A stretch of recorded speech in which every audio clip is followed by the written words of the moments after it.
امریکہ کے صدر Donald Trump نے ایران پر تازہ حملوں کا حکم دے دیا۔ امریکی اخبار کے مطابق امریکہ اور اسرائیل ایران کی توانائی تنصیبات پر حملے کا منصوبہ بنا رہے ہیں۔ حملے ویکینڈ پر ہوں گے، کئی روز جاری رہ سکتے ہیں۔ صدر ڈونلڈ ٹرمپ کی کابینہ میٹنگ کے دوران میڈیا سے گفتگو کہا ایرانی انہیں اشتعال دلا رہے ہیں اور ان کا یہ اعتماد کمزور پڑتا جا رہا ہے کہ ایران سے ڈیل کی جا سکتی ہے۔ الزام لگایا کہ ایرانی جھوٹ بولتے ہیں، اپنے وعدوں سے پھر جاتے ہیں اور غلط نمائندگی کرتے ہیں۔ ڈونلڈ ٹرمپ کا کہنا تھا کہ وہ ایران پر سخت فوجی حملوں کی منصوبہ بندی کر رہے ہیں۔ دعویٰ کیا کہ امریکہ نے ایران پر سخت حملے کیے تو قدامت پسند بتدریج کمزور ہو جائیں گے۔ ایران نے امریکہ اور اسرائیل کو اہم انفراسٹرکچر پر حملوں سے خبردار کر دیا۔ ایرانی خبر ایجنسی تسنیم کے مطابق ایرانی فوج کے پاس صلاحیت بھی ہے، ارادہ بھی ہے، جامع منصوبہ تیار ہے۔ ایران کی خاتم الانبیاء بریگیڈ کے اعلیٰ ترین کمانڈر میجر جنرل علی عبداللہی نے امریکہ اور اسرائیل کو خبردار کیا ہے کہ جارحیت کر کے بھاگنے کا دور ختم ہو چکا، غلط اندازے لگا کر کی جانے والی کسی بھی کارروائی کے نتائج بھگتنا پڑیں گے۔ بولے امریکہ اور اس کے کرائے کے سپاہیوں کو اندازہ ہو گیا ہے کہ ان کے فوجی سامان میں کفن شامل ہونا لازم و ملزوم ہے۔ And it has to do a lot also has to do with the clarity that the state of Pakistan has, because these terrorists and their sponsors have come to understand کہ اب ان کی کوئی اپیزمنٹ کی گنجائش نہیں ہے، اب ان سے کوئی بات چیت کی گنجائش نہیں ہے۔ تو once they know that the state is telling them very clearly کہ یا آپ ریاست کی ول کے آگے سبمٹ کریں آئین اور قانون کے مطابق، اور otherwise we are here and we are standing and we are fighting۔ دہشت گردوں سے کوئی بات نہیں ہوگی، دہشت گرد ریاست کے سامنے ہتھیار ڈال دیں یا ہم انہیں ختم کر دیں گے۔ D G I S P R lieutenant general Ahmed Sharif Chaudhry کا واضح پیغام، کہا دہشت گرد شہریوں کو شہید کر رہے ہیں، یہ بلوچستان کی ترقی کے خلاف ہیں، اس لیے مزدوروں کو قتل کرتے ہیں۔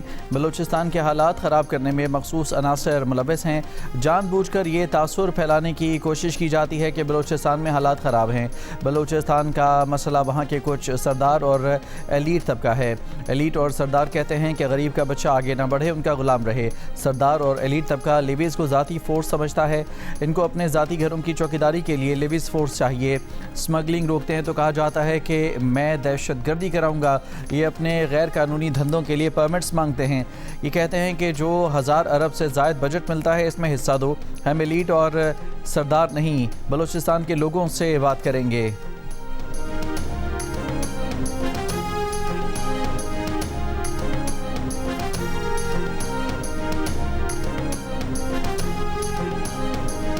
Are we a hard state?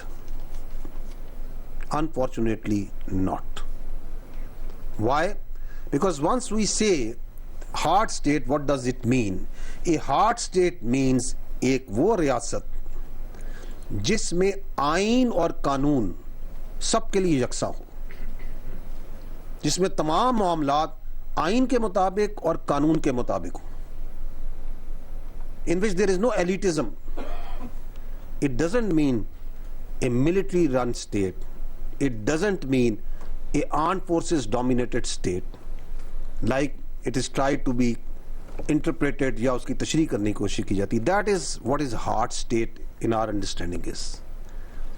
اگر آپ آئین اور قانون کے مطابق اپنے تمام معاملات کو لے آئیں بلا تفریق، جس میں کوئی خواص نہیں ہے، عام اور خاص برابر ہیں، تو یہ ہارڈ سٹیٹ ہوگی۔ اس ہارڈ سٹیٹ کے اندر سیکیورٹی ہوگی، اسٹیبلٹی ہوگی، اس کے اندر گریوانسز نہیں ہوں گی۔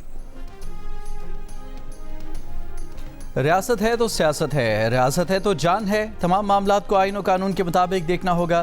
D G I S P R lieutenant general Ahmed Sharif Chaudhry نے کہا کہ بدقسمتی سے ہم ہارڈ سٹیٹ نہیں۔ کیوں؟ ہارڈ سٹیٹ کا مطلب ایسی ریاست ہے جہاں آئین و قانون سب کے لیے یکساں ہو، جس میں تمام معاملات آئین و قانون کے مطابق ہوں، جہاں ایلیٹزم نہ ہو۔ اس کا مطلب فوج کے زیر انتظام ریاست یا مسلح افواج کے غلبے والی ریاست نہیں، جیسے ہارڈ سٹیٹ کی تشریح کی کوشش کی جا رہی ہے۔ ہم سب کی بنیادی ذمہ داریاں ہیں کہ ہم ریاست کے ساتھ وفادار ہوں، ریاست کے ساتھ وفاداری ہر شہری کا بنیادی فرض ہے۔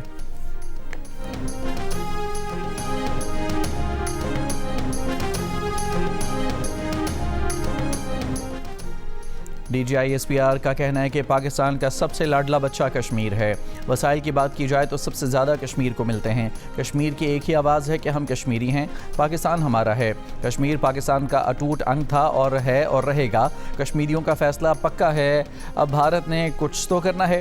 انہوں نے حقوق کے لبادے میں واردات ڈالی ہے. 2019 میں بھی بھارت کی طبیعت صاف کی تھی, 2025 میں تو اگلی پچھلی طبیعتیں صاف ہو گئیں. لیفٹیننٹ جنرل احمد شریف چودھری نے کہا کہ ریاست مظاہرین سے کہا کہ آپ الیکشن لڑیں, اسمبلی میں آئیں. وہ چاہتے ہیں ڈنڈے کے زور پر اپنی منوائیں. ان کا ایجنڈا سب کے سامنے واضح ہوتا جا رہا ہے. وہ چاہتے ہیں الیکشن نہ ہو, الیکشن تو ہو رہے ہیں.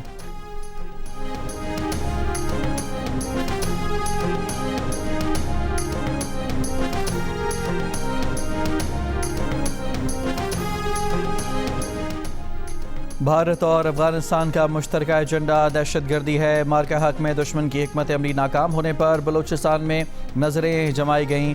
DGISPR کی پریس کانفرنس, کہا طالبان رجیم دہشت گردوں کی مدد کر رہی ہے. طالبان کی ڈپلومیسی بھی دہشت گردی ہے. 2026 میں بم دھماکوں کے 28 واقعات ہوئے. زیادہ تر دھماکوں میں افغان باشندے ملوث پائے گئے. DGISPR نے مزید کہا کہ افغان طالبان رجیم کا ایک ہی کام ہے, یہ دہشت گردی کو بطور کاروبار کرتے ہیں. افغانستان اور بھارت کے درمیان BLA کے علاوہ اور کیا چیز مشترک ہے؟ رواں سال ملک میں مجموعی طور پر 40,000 سے زائد انٹیلیجنس بیسڈ آپریشن کیے گئے. ان میں بلوچستان میں 31,000 سے زائد آپریشن شامل ہیں. آپریشنز میں 2084 دہشت گردوں کو ہلاک کیا گیا. دہشت گردی کے واقعات میں 322 پاکستانی شہری اور فوج کے 300 سے زائد جوان شہید ہوئے.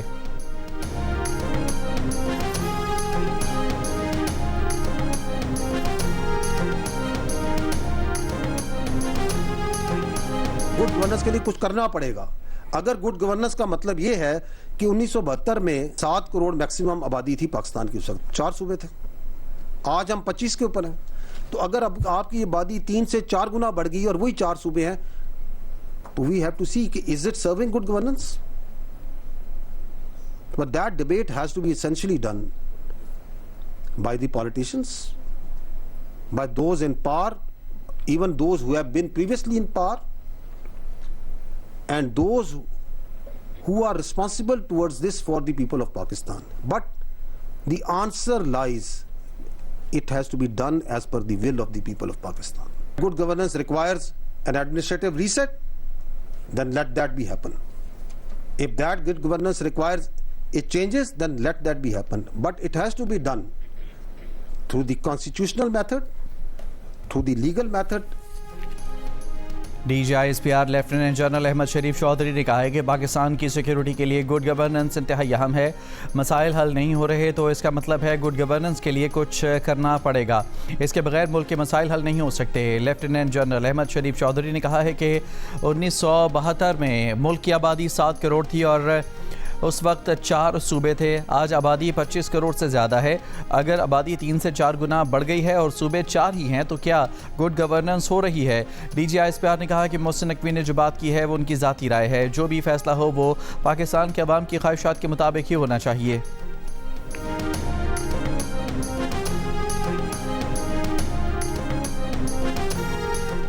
وزیر دفاع خواجہ آصف نے کہا ہے کہ محسن نقوی 3 سال سے اس نظام سے وابستہ ہیں اور ایک طویل مدت تک نگراں وزیر اعلیٰ بھی رہے ہیں.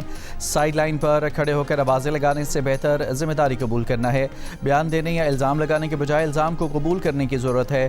خواجہ آصف نے کہا کہ DGISPR نے جو کچھ کہا اس کی مکمل توثیق کرتا ہوں.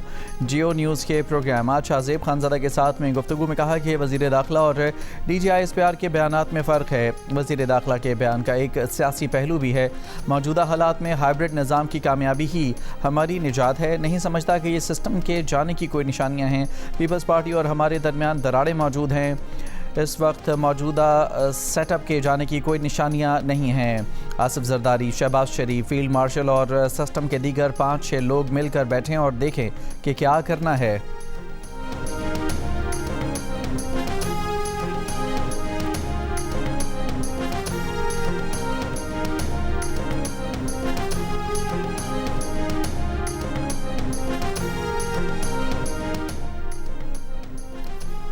کامن ویلتھ گیمز میں پاکستان کے ارشد ندیم کوئی میڈل نہ جیت سکے. ارشد ندیم کی پہلی تھرو ضائع, دوسری 77.41 میٹر, تیسری تھرو 75.39 میٹر رہی. 12 ایتھلیٹس میں نواں نمبر رہا. سری لنکا کے رومیش تھارنگا نے گولڈ میڈل جیت لیا. تھارنگا نے 89.75 کی بہترین تھرو کے ساتھ سونے کا تمغہ جیتا. بھارت کے نیرج چوپڑا نے بہترین تھرو 85.83 میٹر کی. نیرج چوپڑا کی دوسری اور بھارت کے ہی یشویر سنگھ کی تیسری پوزیشن. گلاسگو میں جاری کامن ویلتھ گیمز میں پاکستان کی فاطمہ زہرا کو سیمی فائنل میں کینیڈین باکسر نے شکست دے دی. ریفری نے 2 راؤنڈ کے بعد مقابلہ روک دیا. فاطمہ زہرا ایونٹ میں 81 کا تمغہ جیتنے میں کامیاب. گلاسگو میں جیو نیوز کو انٹرویو میں کہا کہ کامن ویلتھ گیمز میں 81 کا تمغہ جیتنا باعث فخر ہے. آئندہ کوشش ہو کہ گولڈ میڈل جیتوں. کوچ نثار احمد نے کہا کہ کامن ویلتھ گیمز میں ویمن باکسنگ میں یہ پاکستان کا پہلا میڈل ہے. فاطمہ زہرا نے اسلامک گیمز میں بھی میڈل جیتا تھا.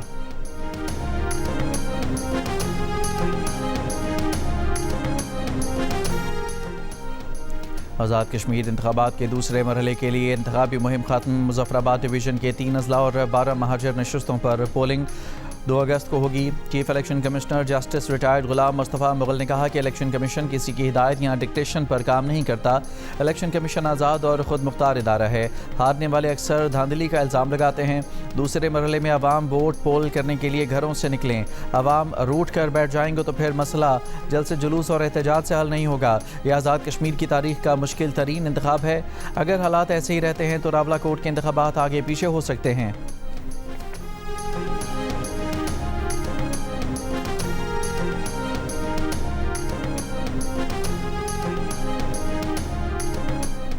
چیئرمین پیپلز پارٹی بلاول بھٹو زرداری نے کہا ہے کہ کشمیر انتخابات کے پہلے مرحلے کی ساکھ کا فیصلہ انصاف سے ہوگا. الیکشن کمیشن 2 اگست سے پہلے دھاندلی سے متعلق تمام شکایات کی کھلی عدالت میں سماعت کرے. پولنگ اسٹیشنز کے نتائج اور انتخابی ریکارڈ عوام کے سامنے رکھے. بولے کشمیر کے عوام کی مشکلات فوری ختم ہونا چاہیے.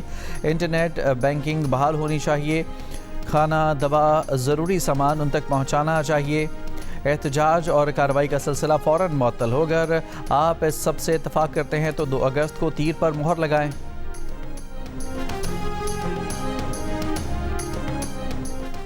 وزیر دفاع خواجہ آصف نے کہا ہے کہ مہاجرین کی نشستیں ختم نہیں ہونے دیں گے. سیالکوٹ میں جلسے سے خطاب نے کبھی نہیں کہا کہ راولہ کوٹ کے لوگ کشمیری نہیں. کہا ایکشن کمیٹی والے مشکوک اور فورن فنڈنگ پر چل رہے ہیں. رانا ثناء اللہ نے کہا کہ 2 اگست کے انتخابات آزاد کشمیر کے مستقبل کے لیے اہم ہیں. چناری میں جلسے سے خطاب کرتے ہوئے بولے عوامی خدمت کا ماڈل آزاد کشمیر میں بھی لائیں گے. وفاقی وزیر امور کشمیر امیر مقام نے کہا کہ پیپلز پارٹی کو اس بات کا جائزہ لینا چاہیے کہ عوام نے اسے کیوں مسترد کیا. کھابڑا مظفرآباد میں مسلم لیگ نون کے جلسے سے خطاب کرتے ہوئے کہا کہ پیپلز پارٹی کو یاد رکھنا چاہیے کہ وہ خود اسی نظام کا حصہ ہے اور اہم آئینی عہدوں پر فائز ہے. انہیں معلوم ہونا چاہیے کہ اگر ہم گئے تو سب اکٹھے جائیں گے. راجہ فاروق حیدر نے کہا کہ 2 اگست کو مسلم لیگ نون کامیابی حاصل کرے گی.